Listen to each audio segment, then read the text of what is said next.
With the season of the Drifter fast approaching, it's time to dust off a build that will help me excel at Gambit. It's not my favorite game mode, but if I'm going to make content for it, you'd better believe my classes will be geared to the teeth and ready to dominate.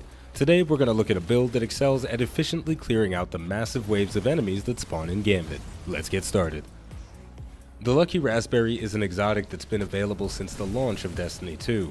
It increases the chaining capabilities of the Arcbolt grenade, and Arcbolt grenade hits have a chance to recharge it. Hitting at least 4 targets will always recharge the grenade. This exotic alone is phenomenal for dealing with large packs of enemies, but despite its power, there are times when you'll mess up a throw and put your Arcbolt on cooldown. For those reasons, the rest of the build is structured around improving our grenade's uptime. The Arcstrider's Way of the Current has phenomenal cooldown reduction in its kit, so we'll be using that subclass branch. The passive ability Ebb and Flow marks targets that are hit by arc abilities. Meleeing a marked target will consume the mark and grant ability energy to all your abilities. Additionally, arc ability kills grant ability energy for all your abilities. Essentially, everything you do with the Way of the Current feeds into itself. What I like to do is throw out as many arc bolts as I can until the Lucky Raspberry perk fails to proc, then use the melee ability Tempest Strike to secure kills and restore grenade energy. We'll take the cooldown reduction a step farther with mods and perks.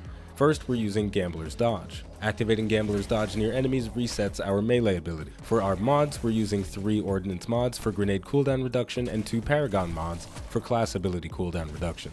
For armor perks, our gloves have impact induction, melee hits grant grenade energy.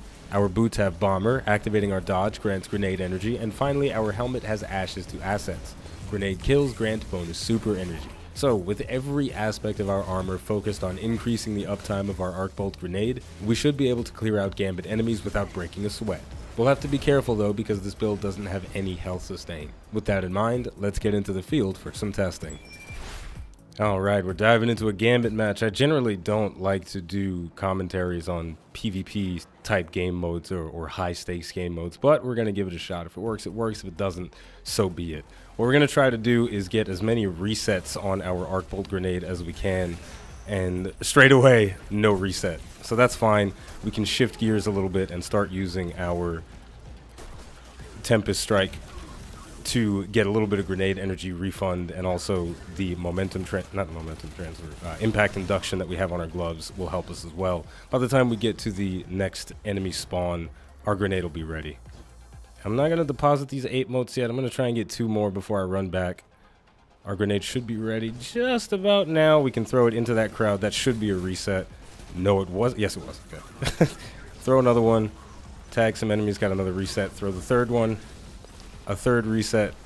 Throw out. Let me try and pick up 1 more mote so I can get a 10 before I deposit. Now I'm going to run back, clear out the blockers for the team. Throw that out. Got another reset. Didn't even hit that many enemies. Throw 1 more. Punch that guy. Got another reset. Using all the aspects of the kit right now. Getting a hell of a lot of resets from the Lucky Raspberry. The luck is definitely on my side right now, and that's a good thing. Alright, moving into the next encounter area. Somebody's going to go invade. My build is not set up for invasions at all. Switch over to our submachine gun for a little bit. Light these guys up. Go in for the big area attack. Reset the grenade. Throw it out. We'll start getting those juicy resets. Let's try and not die. I dodged into a wall. It's over. No, it's not. Oof. Panic Super for the win. I should probably get to cover before the super runs out, because I am still in red health. Oh, somebody died. I can't get him. I'm going to go try and deposit. I've got 10 motes right now. The enemy team probably has an invasion ready.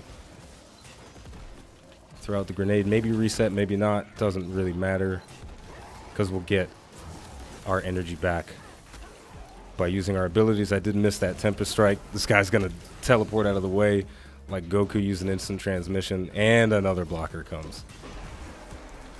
And another one. DJ Khaled is in the building. Sliding right under the enemy fire to get the deposit. Alright, as the boss is coming out, we're not going to have our super, which is a bit unfortunate, but what we can do is reset our melee, clear out some of these guys. Now we've got a grenade. Got a kill. Didn't get a lucky reset that time. So let's just deal with the envoys with our special weapon. Alright, took about the whole magazine. Got a lightning weave proc before the reload, so that was nice and crispy. And let's deal with the next envoy. If I can hit it through that giant bubble that's on the field. I'm not going to have a lightning weave for this reload unless I go up and punch him. I'm going to do that, playing a little ballsy here. Let's switch over to the heavy weapon, try to get a little bit of burn on him.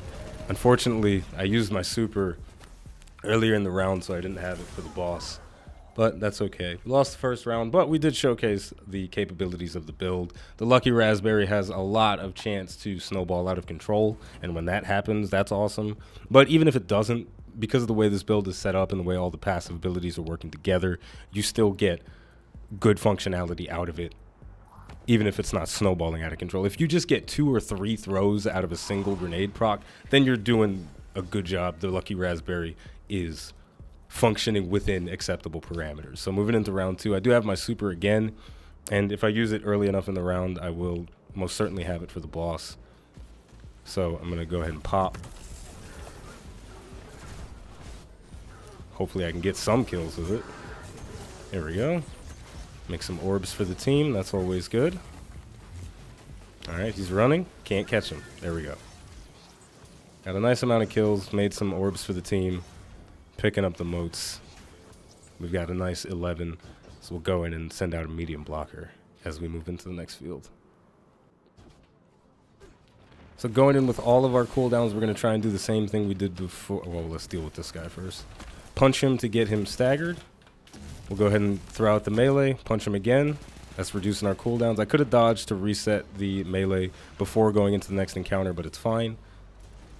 As soon as I see an enemy, I will get close to them, dodge, reset the melee. Go ahead and send out that Tempest Strike. And let's back off, let our health recover, pick up those orbs. Definitely don't want those to go to waste. All right, we got another big crowd of enemies. Throwing the grenade. Did not get the reset, but we'll go and deal with this guy. We definitely want to punch him to get him disoriented. And then we'll finish him off like that. Boom, boom, boom, boom. Bring the last 5 motes to deposit. Oh, we didn't even need them. That's fine. Not a big deal. All right, we're going to wrap things up here. We wound up losing the match, but overall we showcased the potential of the Lucky Raspberry and this build very well. I wound up with the most hostiles defeated in the room, so I was doing something right. With that in mind, I'm definitely going to bring this build into Gambit more often, especially once the season of the Drifter kicks off and we get some new stuff to play with.